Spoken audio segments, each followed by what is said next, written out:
പുണ്യശ്ലോകനായ മൈലിപ്പറമ്പിൽ കുര്യാക്കോസ് അച്ഛന്റെ 113ാം ചരമവാർഷിക ദിനത്തിൽ കോതന്നൂർ പ്രദേശങ്ങളുടെ പള്ളിയിൽ നടന്ന തിരുക്കർമ്മങ്ങളിൽ പങ്കെടുക്കുന്നതിനും മാധ്യസ്ഥം തേടുന്നതിനുമായി ആയിരങ്ങളെത്തി.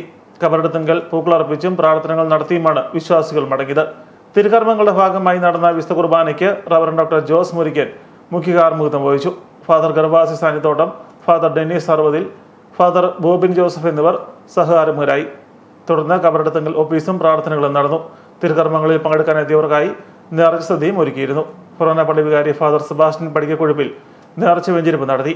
കോതന്നൂരിലെ പുരാതന ക്രൈസ്തവ കുടുംബത്തിൽ 1852 ജൂൺ 8-നാണ് മൈലിപ്പറമ്പിൽ ജോസഫ് അന്ന ദമ്പതികളുടെ മകനായി കുര്യാക്കോസ് അച്ഛൻ ജനിച്ചത്.